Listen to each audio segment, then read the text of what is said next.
So one of the guys in the user forum was looking to generate a sequencer with dynamic sequences, so you can change the notes or whatever dynamically while the instrument is playing. So I am going to try and attempt to create one of those in the next 10 minutes. Right, okay, so going to save this document, see some files. I'm going to call this sequencer. If I can spell sequencer, save. Right, okay, first thing I want to do is take out this code. Just going to zoom in a little bit. Right, I'm going to create a sequencer instrument. I'm going to call it sequencer, and in this instrument I'm also going to create an array up here. I'm going to call it GK notes. I'm going to say init, and I'm going to say potentially we're going to have 32 notes in that. And then I'm going to have a GK note count in it, and I'm going to set up, so we'll say 8 notes to start with. Okay, so they're both global.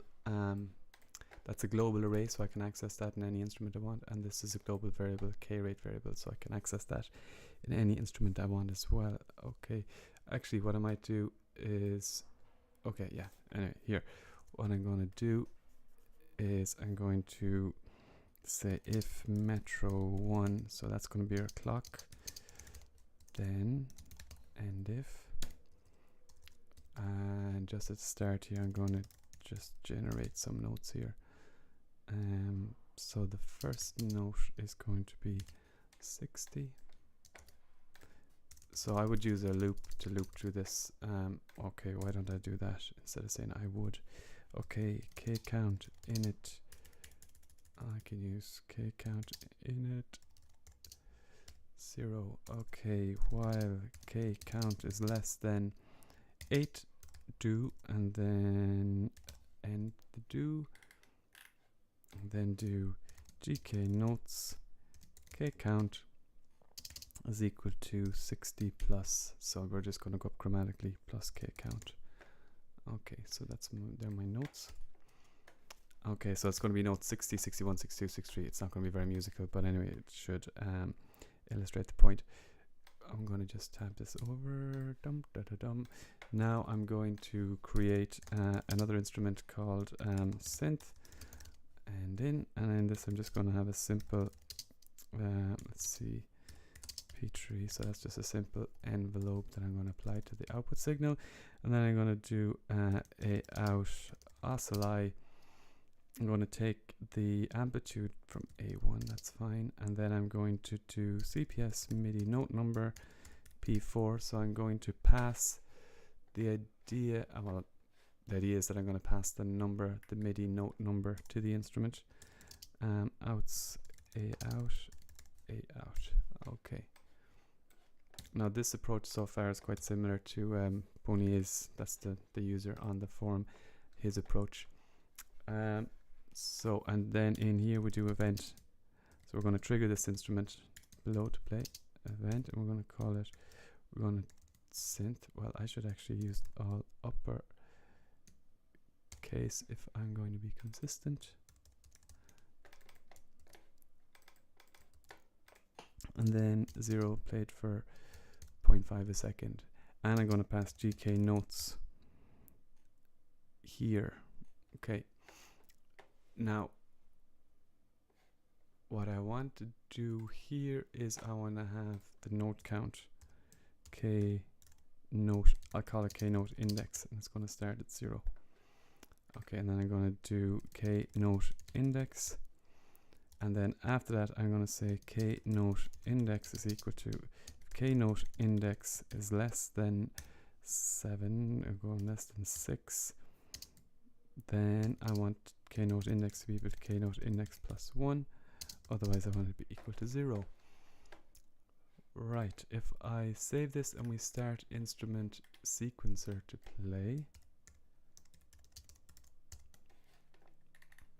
we might get some errors here straight off, so let's try and see what happens. Maybe I'll just crash the entire thing.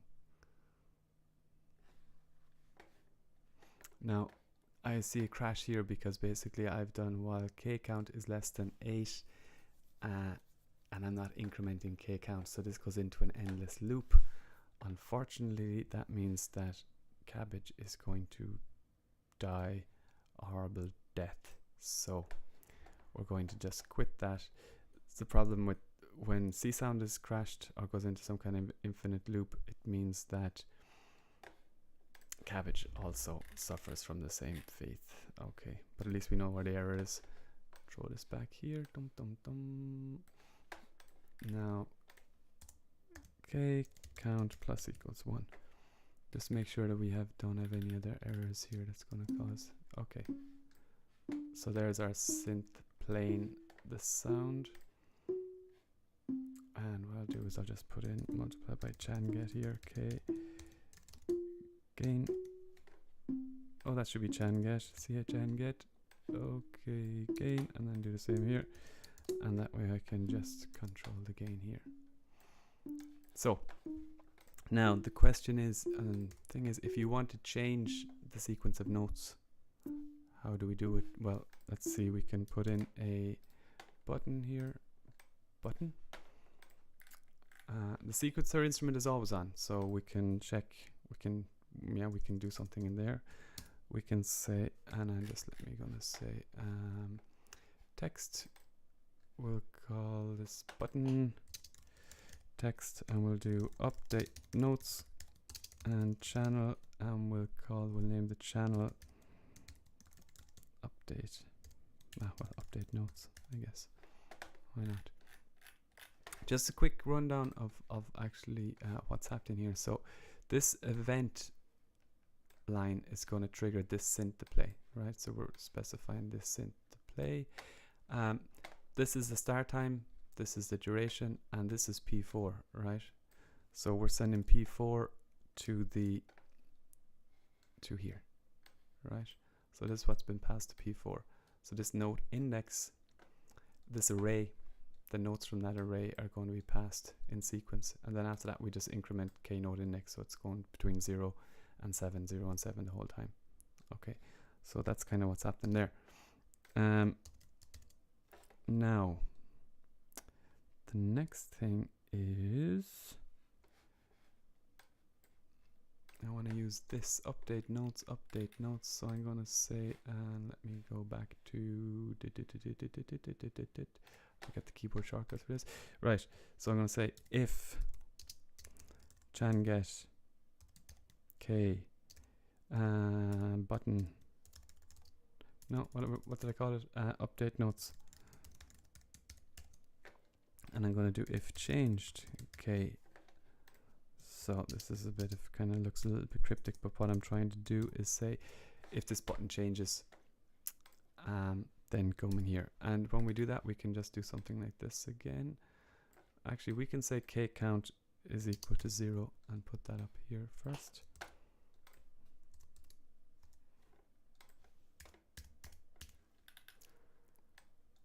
And then we can throw that in here.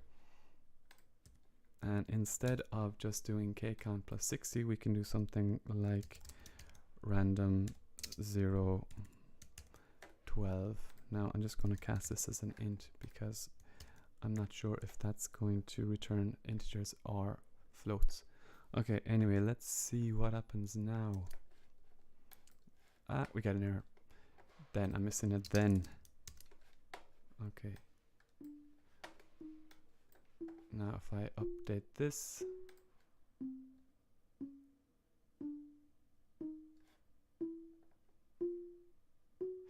well, that's not working. So update notes, let's just see. We're going to put in a print ks in here, and I'm going to say I'm in here 0.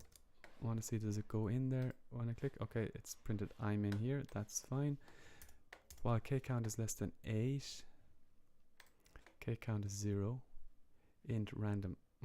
Okay, I'm not sure that's going to run int random random k. I think it's going to get the same each time. It's a problem.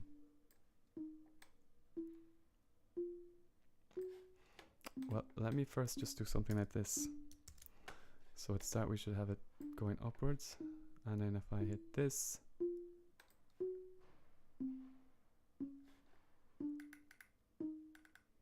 yeah, okay. So this is going, yes. So sorry, I have to do this back to init. Right, set this back to init, which means that it's just going to initialize the value to 0. If this goes in here, then I want to do kcount is equal to 0 because I want to set it back to 0 again. Oops, tab. Okay, tab. Okay, I think this might work a little better now.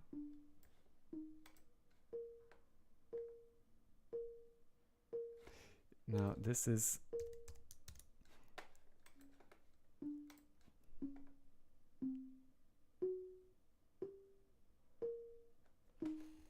so there we go, and look, we can even speed this up a little bit to make it sound a little bit more interesting.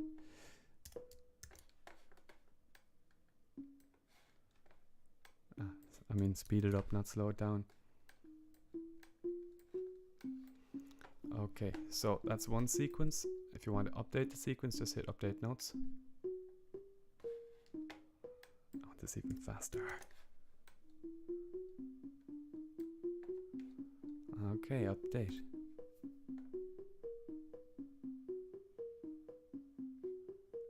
And update again.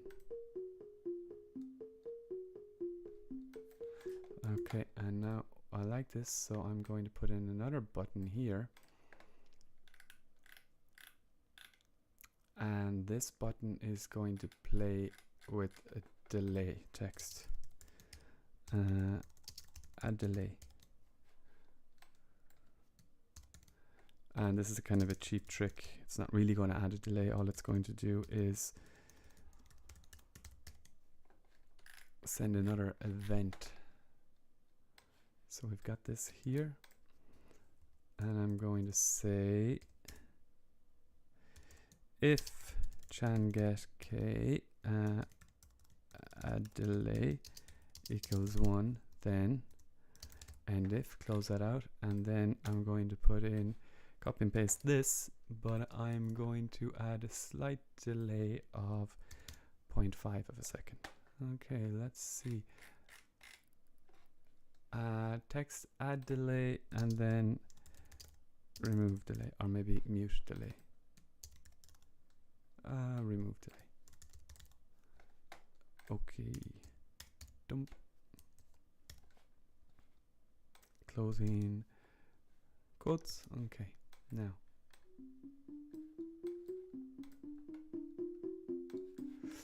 Okay, this is, so I want to offset it slightly, so it's going to be slightly out of sync.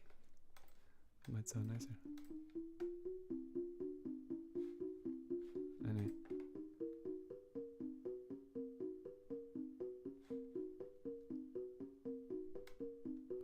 Or I could give it a kind of something that's not a multiple of 0.25, which is going to sound a little bit.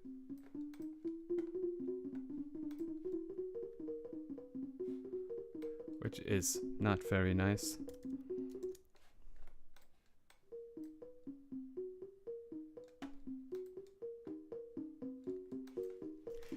Okay, that didn't work out so well, but there you go. That's potentially one way you could dynamically update the sequence over time as the instrument is playing. Hope that is useful.